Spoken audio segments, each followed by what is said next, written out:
Lors de la saison 2 de Heartstopper, nous avons pu découvrir Kit Connor parler français. Mais est-ce que l'acteur savait déjà parler français à la base ou est-ce qu'il a appris sur le tas pour le rôle? Eh bien, c'est ce que nous allons découvrir dans cette vidéo 20 faits sur Heartstopper. Mais avant de commencer, n'oubliez pas de mettre un petit pouce en l'air et de vous abonner à la chaîne si c'est pas déjà fait et de venir me suivre sur Instagram et TikTok étant donné que je poste régulièrement en plus de YouTube.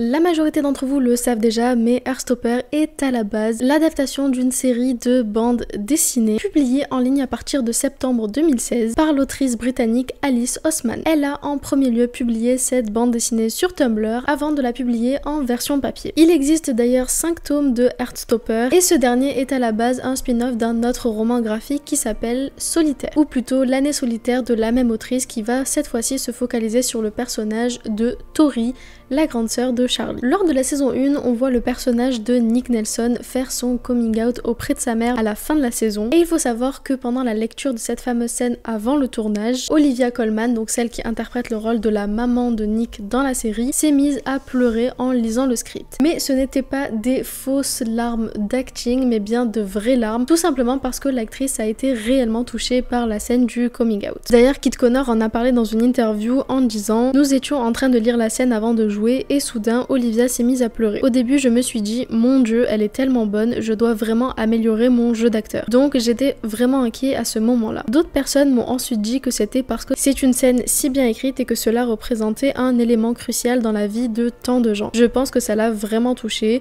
j'avais juste peur pour être honnête. Puis il a continué en décrivant l'actrice comme étant la personne la plus adorable au monde. Et en parlant de cette fameuse scène, il faut savoir qu'il n'y a pas eu que l'actrice qui a été touchée par celle-ci, mais un grand nombre de fans a énormément réagi lors de la sortie de la saison 1, notamment sur Twitter. On a eu droit à des réactions telles que « Je viens de faire mon coming out à mes parents en utilisant la scène du coming out de Nick dans la série, je suis très émue » ou encore « Merci à Alice Oseman d'avoir créé un personnage qui m'a aidé d'une manière que je ne pourrais jamais décrire, merci à Kit Connor d'avoir incarné le plus parfait des Nick Nelson et d'avoir tout résumé de lui ». Je pense que beaucoup d'entre vous connaissent déjà cette anecdote, mais il faut savoir qu'après la sortie de la saison 1, Kit Connor, donc celui qui interprète le rôle de Nick, a été contraint malheureusement de faire son coming out alors que l'acteur n'en avait absolument pas envie. Tout simplement parce que l'acteur a reçu énormément de messages haineux et de harcèlement sur le fait qu'il ferait du queerbaiting. Pour ceux qui ne savent pas ce qu'est le queerbaiting, c'est le fait de faire croire que l'on fait partie de la communauté LGBT alors que non, pour attirer un autre public. Ces fans, si on peut les appeler comme ça, n'auraient tout simplement pas du tout apprécié le fait de voir l'acteur accompagné d'une femme. Il a malheureusement dû faire un tweet pour s'expliquer et donc faire son coming out. Et le fameux tweet disait donc « Je suis de retour pour 1 minute, je suis bi, félicitations pour avoir forcé un jeune de 18 ans à faire son coming out. Je pense que certains d'entre vous n'ont pas compris le but de la série. » Et pour le coup, je suis totalement d'accord avec lui. D'ailleurs, pour rappel, la série met énormément l'accent sur le coming out et le fait de ne pas être obligé de le faire si on n'en a tout simplement pas envie. Mais bon, ça a dû échapper à certains. Pour en revenir à la série et à la saison 1, il faut savoir que le tournage a eu lieu à Herne Bay, une ville balnéaire du Kent en Angleterre. Pour ce qui est du lycée fictif Trueham Grammar School, c'est compliqué à dire en anglais, eh bien il s'agit tout simplement de l'école secondaire du Kent située à Bullockstone Road. Et pour ce qui est de la saison 2, en plus d'avoir été tournée au même endroit, la série a également été tournée à Paris. Et c'était tout simplement un choix de Alice Oseman, donc l'autrice des romans, qui a expliqué dans une interview « Lorsque j'ai écrit la bande dessinée, j'ai choisi Paris parce qu'il s'agissait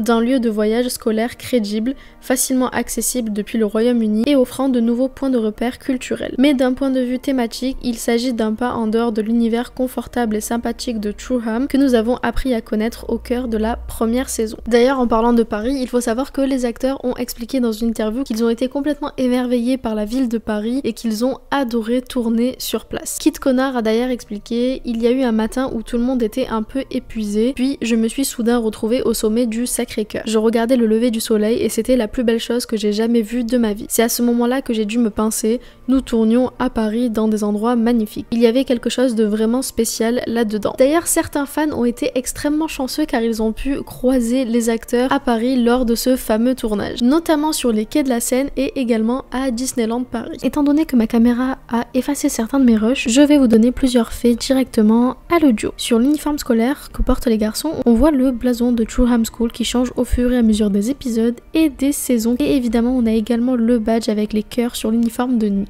Pour ceux qui ont lu les romans graphiques, vous avez dû le remarquer, mais il y a énormément de scènes qui ne sont pas disponibles dans la série et les acteurs se sont confiés à ce sujet en disant qu'ils faisaient totalement confiance à l'autrice car c'est elle qui avait pris la décision de mettre ou de ne pas mettre ces scènes-là dans la série et que c'était pour de bonnes raisons si elle ne le faisait pas. Joe, celui qui interprète le rôle de Charlie, a d'ailleurs expliqué « Alice adapte les choses pour qu'il y ait assez de conflits pour rendre une série intéressante. » Donc clairement, ce qui n'était pas forcément justifié à mettre dans la série, elle les a complètement retirés. Au cours de la saison 1, ici et là, on peut voir des arcs-en-ciel apparaître lorsque Nick regarde Charlie, une façon de montrer les couleurs LGBT, comme par exemple lors du premier eye contact entre les deux ou même le bisou sous la pluie. On peut également apercevoir les couleurs bisexuelles lors de la soirée chez Harry sur Nick pendant qu'il voit Darcy et Tara s'embrasser. Et c'est la même chose pour Ella où on va la voir porter énormément de couleurs comme le bleu clair, le rose clair ou encore le blanc qui sont les couleurs du drapeau trans. En parlant de Joe, donc celui qui interprète le rôle de Charlie, est-ce que vous saviez que 2 semaines avant le tournage de la saison 1, l'acteur s'est coupé les cheveux en pensant qu'il n'aurait pas forcément l'audition, mais il a directement regretté quand il a su qu'il était pris pour le rôle. Il s'est donc dit par la suite qu'il laisserait pousser ses cheveux pour la saison 2 pour pouvoir mieux correspondre à son personnage dans les romans graphiques de Alice Oseman. L'autrice Alice Oseman fait un caméo près de Charlie et Nick dans le train du dernier épisode de la saison 1, train sur lequel apparaît une peinture des romans. William, celui qui interprète le rôle de Tao dans la série, a expliqué dans une interview que l'une de ses scènes préférées est malheureusement une scène qui a été coupée au montage. Et il s'agit tout simplement d'une scène entre Tao et Ella lors d'une soirée pyjama. Et je pense qu'on aurait été beaucoup à vouloir cette scène, mais malheureusement on ne l'aura jamais. Pour ce qui est de Joe, c'est assez drôle, mais l'une de ses scènes préférées est également une scène coupée au montage, et il s'agit d'une scène où on voit donc son personnage se prendre la tête avec son professeur et où il lui balance des propos assez méchants à la gueule. La fameuse scène où l'on voit Nick et Charlie s'amuser dans la neige a été en réalité filmée en plein mois d'été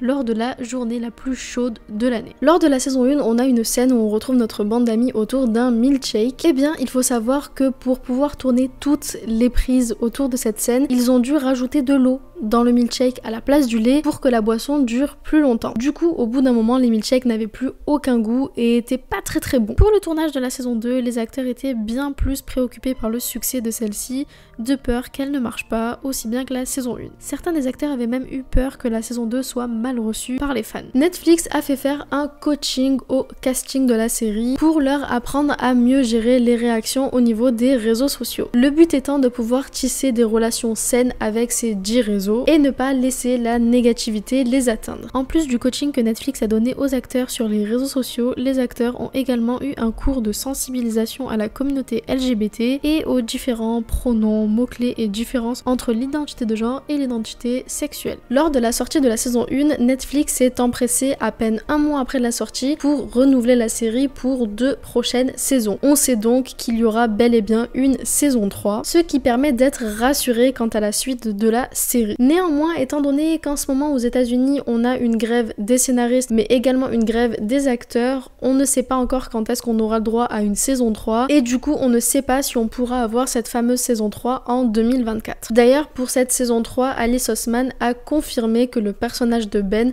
ne serait plus dans la série. Car, je cite, le rôle de Ben dans Heartstopper est maintenant terminé. Beaucoup de scènes de la saison 2 ont été improvisées. Les acteurs ont d'ailleurs expliqué qu'ils passaient leur temps à improviser en arrière-plan lorsque 2 de leurs co-stars interprétaient leurs lignes. C'est d'ailleurs ce que l'on peut voir dans l'une des scènes sur le pont à Paris où on voit Tao faire une danse un petit peu bizarre. Ils doivent d'ailleurs la plupart de leurs impros au fait qu'ils soient tous devenus très proches en dehors du tournage. Lors de la saison 2 de la série, on a eu l'incroyable chance d'entendre Kit Connor parler français dans plusieurs scènes étant donné que le père de Nick est français. Et oui, comme dirait le marchand de glace, c'est fou hein, mais il avait aucun accent. Est-ce que je pourrais avoir 2 boules de glace au chocolat s'il vous plaît? Ah oui, bien sûr. Mais attendez, vous êtes anglais? Oui, je suis en voyage scolaire.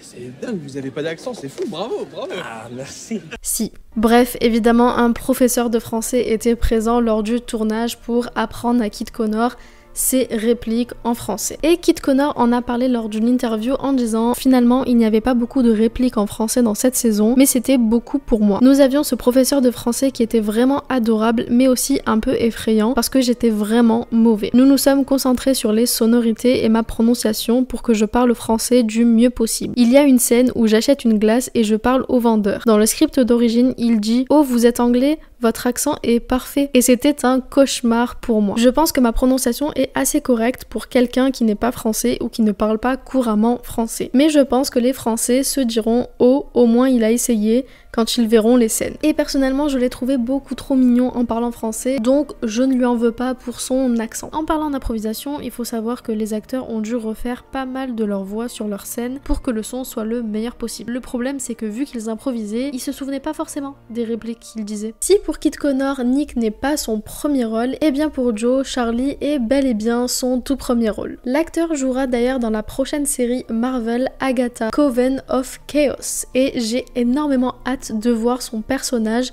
dans cette série. Pour ce qui est de Yasmine Finney, donc celle qui interprète le rôle de Ella, elle se fera d'abord connaître sur les réseaux sociaux et notamment sur TikTok en parlant de son expérience en tant qu'adolescente trans et noire. Et pour elle aussi, Heartstopper est son tout premier rôle. Et pour finir, il faut savoir que certains des acteurs ont récupéré les vêtements que portent leurs personnages. Enfin bref, je vais m'arrêter là pour les 20 faits sur Heartstopper. Si la vidéo vous a plu, n'hésitez pas à mettre un petit pouce en l'air et à vous abonner à la chaîne. N'hésitez pas également à me dire en commentaire si vous avez d'autres anecdotes sur la série. Étant donné que la série reste quand même assez jeune, c'est compliqué d'avoir beaucoup plus d'anecdotes que ça, mais n'hésitez pas à m'en donner si vous en avez. Pour ma part, je vous dis à la semaine prochaine pour une nouvelle vidéo et je vous fais plein de bisous.